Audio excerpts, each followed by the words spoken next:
Welcome to the Explainer. So we all know those standalone chatbots are great for your basic run-of-the-mill tasks, right? But the minute you try to scale them up for heavy-duty enterprise needs, they kind of hit a brick wall. That's what we're tackling today. We're looking at the transition from basic bots to highly reliable, production-grade automated systems by diving into how multi-agent architectures actually work. Specifically, we're going to unpack the supervisor pattern. Here is our roadmap for today. First, the single-agent scaling wall. Then, enter the supervisor pattern. Third, the math of multi-agent performance. Fourth, real-world supervisor workflows. 5, state management and routing. And finally, production safeguards and security. All right, let's jump right in. Section 1. The single-agent scaling wall. Why monoliths break down. Okay, I want you to keep this number in mind. 15. It isn't just a random stat. 15 is basically the critical threshold of API tools where a single AI agent just starts to fall apart.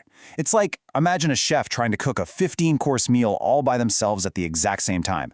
They're going to get completely overwhelmed. And it's the exact same for AI. Give a standalone language model more than about 15 integrated APIs, and it starts suffering from severe context fatigue. You'll see tool selection errors, instructional drift, and honestly just a super high frequency of outright operational failure.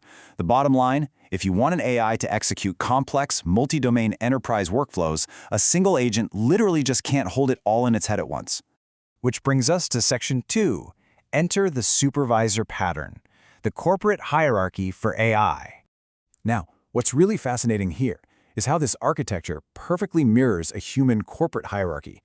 To get past the limitations of a single agent, we transition to treating agents more like decoupled microservices, all managed by a centralized orchestrator. That's the supervisor pattern. Think of it like a top-level manager. This boss doesn't actually do the ground-level grunt work. Instead, it delegates subtasks to highly specialized worker agents. And by giving those workers very restricted toolkits and keeping them isolated inside really narrow context windows, we completely bypass that tool overexposure problem we just talked about. Execution stabilizes because every worker is literally just focusing on the one thing it does best. To really see why the supervisor pattern has become the enterprise standard, you just have to look at the alternatives. Take the decentralized handoff pattern, for instance, where workers pass tasks directly to each other. Sure, that gives you incredibly low latency, but it's super prone to drifting away from the original plan because, well, there's no central boss checking the work. Then you have the council pattern. That's where multiple agents tackle the same task and debate the result. Amazing for accuracy, absolutely, but it is incredibly slow and extremely expensive. So the supervisor pattern really sits in that sweet spot. Centralizing control adds a bit of moderate latency, sure, but crucially, it makes the whole thing highly inspectable. The orchestrator gives your dev team a single, reliable point of telemetry to monitor the entire planning and execution history. Section 3. The math of multi-agent performance, when centralization works and when it fails. Because here's the thing, putting a supervisor in charge isn't some magic bullet that guarantees universal gains across the board. It completely depends on the structure of your tasks. Just look at these numbers. For highly parallelizable tasks, like having different agents analyzing revenue, costs, and market trends all at the exact same time, a supervisor can boost task accuracy by up to 80.9%. That's massive. But look what happens with highly sequential reasoning tasks, where step B entirely relies on step A being correct. Performance actually drops. It degrades massively, anywhere from 39 to 70%. So why is that? Well, that sequential failure comes down to what we call the coordination trust gap. It is basically the AI equivalent of the game telephone.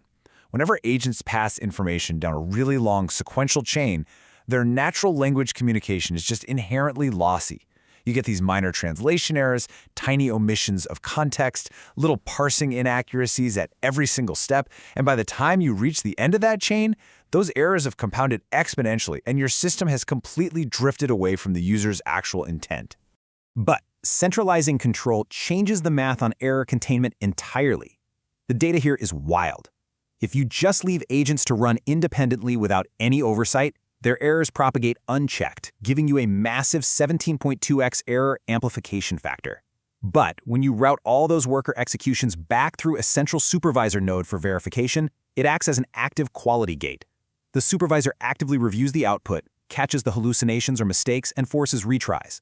And that active gating slashes the error amplification down from 17.2x to just 4.4x.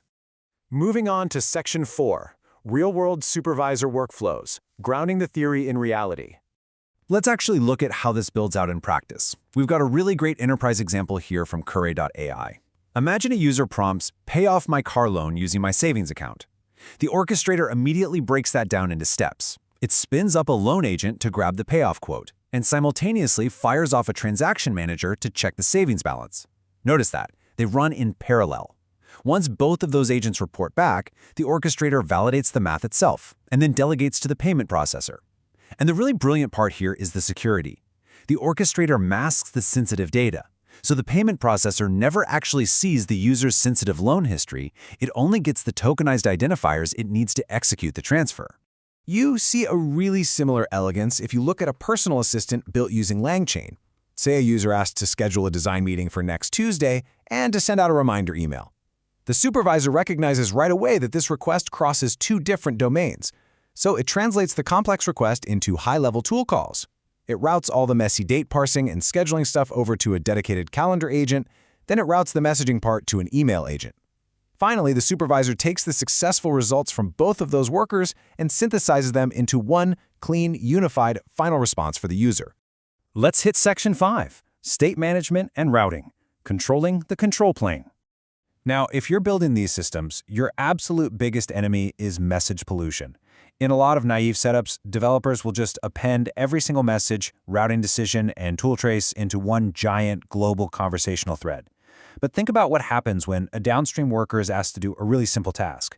Suddenly, it has to read and ingest this massive, totally irrelevant history of everything the previous agents did. It completely clutters the worker's context window, it poisons its state, it degrades its focus, and honestly, it just drastically inflates your API token costs. So, to combat that message pollution, developers rely on three key state isolation strategies.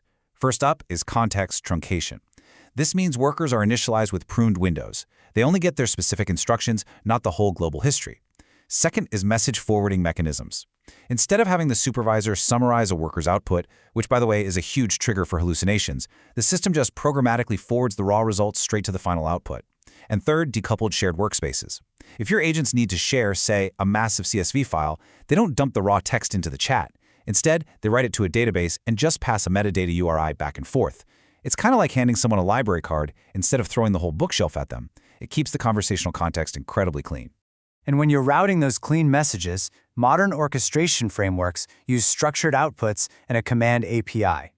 Rather than writing super complex, hard-coded conditional logic into your graph, the command API lets a node directly return an object that does two things at once. It updates the system state, and it dictates exactly which agent needs to be routed to next.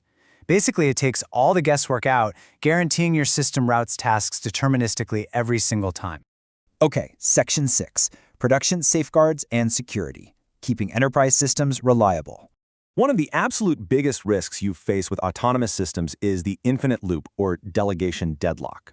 This happens when a supervisor just keeps rejecting a worker's output and they pass it back and forth forever, completely blowing up your token budget. To prevent that, you have to implement strict automated limits. We're talking strict iteration counters, usually capped at a max of 10 or 20 decisions. You need graph recursion limits. You need hard wall clock timeouts, like literally cutting the system off at 120 seconds, no matter what. You also need convergence and repetition trackers to spot if agents are stuck in a loop. And this is absolutely crucial. If a supervisor rejects a worker's output, it has to send an informative rejection payload. It needs to provide a structured explanation of exactly why it failed. Otherwise, the worker can't actually correct its behavior.